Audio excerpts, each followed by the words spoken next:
ነበረን፣ ግን ለዚህ የሚያደርስ ግንኙነት አይደለም የነበረን።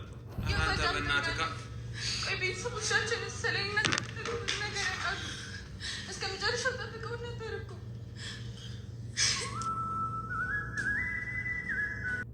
እኛ ተደስተን ሳንጨርስ ሌላ ሙሲባ ይዘው ይመጣሉ። እንደ በእውነት በጣም ይደብራል። እና በነገራችን ላይ እኛ እውነቱን የምናውቀው ታሪክ የለንም። ግን ደግሞ አንድ የምነግራችሁ ነገር ማለት ልጅቷ እስከዛሬ የት ነበረች ማለት እውነትም ሊሆን ይችላል፣ ውሸትም ሊሆን ይችላል፣ ፕራንክም ሊሆን ይችላል። እኛ የምናውቀው ነገር የለም። አላሁ አለም በሚያደርጉት ነገር ነው። ነገር ግን ለሄሉ አይገባትም ነበረ። አንደኛ ያብ ይሄን ነገር ያውቃል፣ ከአሁን በፊት የነበራትን ህይወት። እሷ ደግሞ ግልጽ ልጅ ናት፣ እያንዳንዱ ነገር አስረድተዋለች። በሁለተኛ ደረጃ ደግሞ ቀለበት ካሰሩ በኋላ ለምን ይሄ ነገር ልዑልስ ቢሆን ለእሷ ሊቆረቆር ይችላል፣ እሷ ሊወዳት ይችላል፣ እሷ እንድትጎዳ ሊሆን ይችላል። ግን ለምን የት ነበር እስከ ዛሬ? ቢያንስ የዛኔ ልክ ቀለበት ከማሰራቸው በፊት እንግዲህ ቆይተዋል። ከዛ በፊት ልጅቷን ይዟት ቢመጣ እኮ ሄሉ ውሳኔውን የዛኔ ታውቅ ነበር። በቃ ከፈለገ ትቀጥላለች፣ ካልፈለገ ደግሞ ማቆምም ካለባት ዛኔ ታቆም ነበር። የእውነት ከሆነ እሱ ማለት ነው። በመቀጠል ደግሞ እንደነገርኳቸው ያብም የእውነት ይች ጓደኛው ሁና ለሄሉ ያላስረዳት ነገር ከሆነ የጥፋት ነው። እውነት ለመናገር በጣም ይደብራል። እና ብቻ እስኪ እናየዋለን። ዞሮ ዞሮ ሁሉንም ነገር እኛ እርግጠኛ ሆነን ይሄ ነው ማለት ስለማንችል። አሰላሙ አለይኩም ወራህመቱላሂ ወበረካቱ። ውድና የተከበራችሁ ቻናል ቤተሰቦች እንዴት ናችሁ? ደህና ናችሁ ወይ? እኔ ያለሁ አልሐምዱሊላህ። ለቻናል አዲስ ከሆናችሁ ላይክ፣ ሼር፣ ሰብ እያደረጋችሁ አበረታቱኝ። ከጎን ሆናችሁ ለምታበረታቱኝ ውድ ሀገሬ ልጆች ከልብ አመሰግናለሁ። እና ማለት ነው እንግዲህ ታይታችሁታል። እኛ ትናንትና ሲቀሩ ምናልባት እንግዲህ የጫጉላ ሽርሽር እየሄዱ ነው፣ አልተመቻቸውም ብለን ነው። እውነት ለመናገር እኔ ራሱ ምን ሆኖ ነው ብዬ ልሰራ ፈልጌ፣ ነገር ግን በቃ እንጠብቃቸው ይመጣሉ ዛሬ ብዬ ተማምኜ ስገባ እንደዚህ አይነት ነገር ተፈጥሮ ነው ያየሁትና አዎ እኛ የሰው ልጅን አናቅም፣ እያደረጉ ያሉትን አናቅም። አንደኛ ፕራንክ ሊሆን ይችላል፣ ሁለተኛ ደግሞ ምናልባትም ልዑልም ታውቃላችሁ ለእሷ ሊያስብላት ይችላል። እንዳልኳቸው የቅርብ ጓደኛዋ ነው፣ ሊወዳት ወይም ደግሞ እንድትጎዳ ላይፈልግ ይችላል። ነገር ግን እሱም አንድ ሰዓት ላይ ለእሷ ፍቅር እንዳለው ሲገልጽ ስላየ ነው። ለእሷ ፍቅር ያለው ሰው ደግሞ ታውቃላችሁ፣ እሷ የሰው ስትሆን ወንዶች በተፈጥሯቸው ይናደዳሉ። ያነ ሰው ለእኔ ካልሆነ ጭር ላፍስ ብላ የለ ዶሮ። እንደዚህ አይነት ነገርም ሊሆን ይችላል። እንግዲህ አላሁ አለም። ግን ምንም ይሁን ምንም ለሄሉ ይሄ ነገር እውነት ሆኖ ስታለቅስ እንዳናያት የእውነት ነው የምላችሁ። እኔ ቪዲዮ ሰራ ከትናንት ወዲያም ነግሬያቸዋለሁ። የሰው ልጅ አንድ ጊዜ ይፈተናል፣ ችግር የለውም ብሎ ያልፋል። ብዙዎቻችን በአንዴ ነው ተስፋ ቆርጠን ቁጭ የምንለው። እኔ ራሱ እንደዚህ አይነት ሰው ነኝ። በቃ የሆነ ነገር ሲሆንብኝ ነገ ከዚህ የባሰ ይመጣል እያልኩኝ ቶሎ አላምንም። እንኳን በወራት በአመት ቢያንስ አመታቶችን እቆያለሁ። እኔ የኔ አይነት ሰዎች ይኖሩ ይችላሉ። ግን ደግሞ ስለቆየን ጥሩ ነገር እናገኛል ማለት አይደለም። ይሄ ካላ ሲሰጠን ብቻ ነው። ሲቀጥል ደግሞ ሄሉሻ እንግዲህ አይታችኋል። በቅርብ ነው ነገሮች እነዚያ የተከሰቱባት። ነገር ግን ይሁን በቃ ሁሉም ሰው አንድ አይነት አይደለም ብላ ከአንዴም ሁለተኛ ደግሞ ሶስተኛና ይሄ መጨረሻ ይሆንላት። የሰው ልጅ መጀመሪያው ሳይሆን መጨረሻው ሲያምር ነው ብያችሁ ነበርና እንግዲህ ኢንሻአላህ እኔ ፕራንክ ነው ብዬ ነው ማምነው። ፕራንክም ይሆንላት እያላችሁ ዱዓ ጸሎት አድርጉ ማለት ነው። የሆነት ይደብራል። እንዳልኳችሁ የሰው ልጅ ለአንዴ ይቋቋማል፣ ለሁለቴ ይቋቋማል፣ ሶስተኛ ሲደገም ግን በቃ የሰው ልጅ እንዲያስጠላችሁ ትሆናላችሁ በጥቅሉና የእውነት ያብ እንደዚህ አድርገህ ከሆነ በጣም ስህተተኛ ነህ ማለት።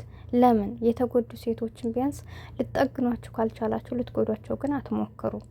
እህት አላችሁ እንግዲህ እያንዳንዱን ነገር የሚያናደን ነገር ምን እንደው ታውቃላችሁ፣ በህይወታችን መጎዳታችን አይደለም ግን የሆነ የውስጣችሁን አውጥታችሁ ገልጦ እንደማሳየት ያክል ደረጃ የውስጣችሁን ነገር ነግራችኋቸው የሚጎዷችሁ ሰው እናንተ ምን ያክል እንደምትጎዱ እየነገረቻችኋቸው ታሪካቸውን ሁሉ ነገር ያጫወታችኋቸው ሰው እንደዚህ አይነት ነገር ስታገኙባቸው ከበደላቸው በላይ ተሰበራላችሁ። በቃ ለምን ማለት አለማውራት ይሻል ነበር እንዴ? ግልጽ መሆኔ ነው እንዴ? እንዲህ አረገ ብቻ ብዙ ጥያቄዎች ይፈጠሩባቸዋልና ትንሽ ከበድ ይላል። ኢንሻአላህ ሁሉኔ ግን ፕራንክ ነው ብዬ ነው ማምነው። የሆነ ታይም ላይ አይታችኋ ከሆነ እኔ ልጅቷን እያለቀሰ ይመስላ የሆነ አይታችሁት ከሆነ ቪዲዮን ዝም ብላ ነው ድምጽ የምታሰማው የነበረ እንጂ አይኗ ላይ እኔ ምንም አላየሁባትም። ሲጀመር በተለይ መጀመሪያ አካባቢ ዝም ብላ ፏን ትከፍታለች፣ ግን ምንም ነገር የለውም እንባ ነገር። ሲቀጥል ደግሞ የእውነት ቢሆን ያብ ራሱ እኔ እንጃ ለፕራንክ ነው ብዬ ነው የማስበው። ለምን እንዲሁ ምንስ ቢሆን ሞራን የሚባል ነገር አለ አይደለ እንዴ? ምክንያቱም ያችኛይቱ ጋር ዙሮ ሳይጣላ ወደ ይቻል መጣም እንዲያቆመም ነው የተናገረው። ግንኙነት ነበረን ነው ያለው። ግን ደግሞ አቁመውም ወደዚህ እንትን ከገቡ ከሄሉ ፊት እንደዛ እያደረገ ልስመው እኮ ምንም አልቀራትም። አይታችኋል። እንደዛ ስታዞረው ስታሻሸው ማለት እንደዛ ሲንከባከባት ነበር። አይታችሁት ከሆነ ሊያስነሳት እራሱ አልፈለገም። ስለዚህ እኔ ፕራንክ ነው ብዬ ነው የማምነው። ለምን እንዲሁ ቢሆን እንኳን ነገሩ ሞራን ልጁ ብቻ ማስተዋል ያለው ልጅ ይመስላል ብዬ አስባለሁ። ግን ለፕራንክ ካልሆነ እኔ እንደው እንደዛ ያደርጋታል ብዬ አላስብም። ፕራንክ ነው። ሲቀጥል ልጅቷ ደግሞ የእሱ ተመሳሳይ ነገር ናት። ከትናንት ወዲያ ከተለቀቀው ፎቶ ላይ አላያችኋትም? ይሁን አንዷ ላይ ግን ይች ትመስለኛለች። እኔ በደንብ እስኪ ፎቶቸውን አየዋለሁኝ። የሆነና ያብጋ ከተነሱ ፎቶ እስኪ ገብታችሁ እዩትማ።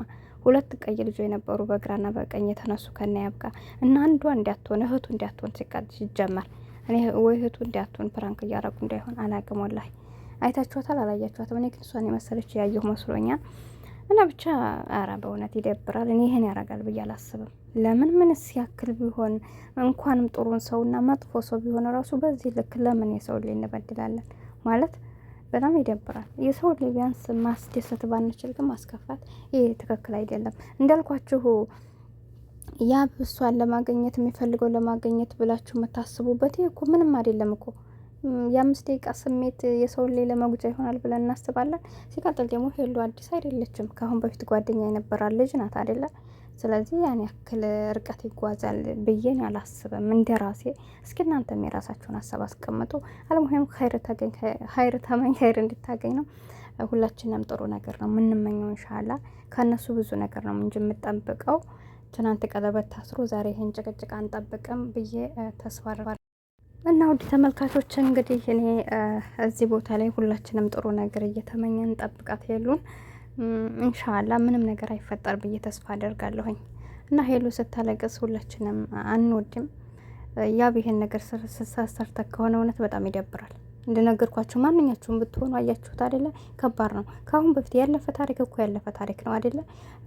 ስለዚህ ለምን ሳልነገራትም ለሷ ሀዛ በፊት ቢነግራት ቢያንስ የሆነ ራሷን እንኳን ተጠብቅ ነበረ። እና እንደነዚህ አይነት ወንዶች ካላቸው ጥንቃቄ አድርጉ። እኔ ግን ፕራንክ ነው ብዬ ነው የማስበው። እስካሁን ድረስ ምንም እውነት አልመሰለኝም ጭራሽ። ለምን አንደኛ ልዑልም እውነት ቢኖረው ኑሮ ከዛ በፊት ልጅቱን ለማምጣት ይሞክር ነበር፣ ወይ ደግሞ ብቻ የሆነ ነገር አለ። ልጅቷ ራሱ እስከዛሬ ቪዲዮ አታይም እንደ ስንት ጊዜያቸው ዙሮ እሷ ቪዲዮ ለማየት የምኳንበት ደረጃ አይሆንም። አሁን ከቤታቸው ቀጥ አድርጎ ይዞ ሲሄደው ልዑል አዲያሱ ለእነሱ ደስታ ባፈለገ እኮ ከቤት አይደለም ይዟት መሄድ የነበረበት እነሱ ካሉበት ቦታ ማለት ነው። መሄድ የለበትም። ሲቀጥል ደግሞ እኔ ያልኳችሁ ብቻ እኔ አላቅም። ይሄ ነው ብሎ ለመፍረድ ብቻ ይከብዳል። እኔ ግን ፕራንክ ነው ብዬ ነው የማስበው። በፍጹም ይሄ ነገር ሊሆን አይችልም፣ በቃ ሊሆን አይችልም እያላችሁ ኮመንቱ ሰምታችኋል። እና ብቻ አስቸጋሪ ነው። በጣም ይደብራል። አሁን ላይ ሰው ማመን እየከበደና ነው። የሰው ላይ አዳብራችሁም እየኖራችሁ መተማመን ካልቻልን እኮ በጣም ከባድ ጊዜ ላይ ነው የደረስነው። እውነት ለመናገር በጣም ይደብራል። እኔ አላምንም ይሄን ነገር። ለማንኛውም ቻናል ላይክ ሰብ እያደረጋችሁ አበረታቱኝ። ሰላም አለይኩም ወራህመቱላሂ ወበረካቱ።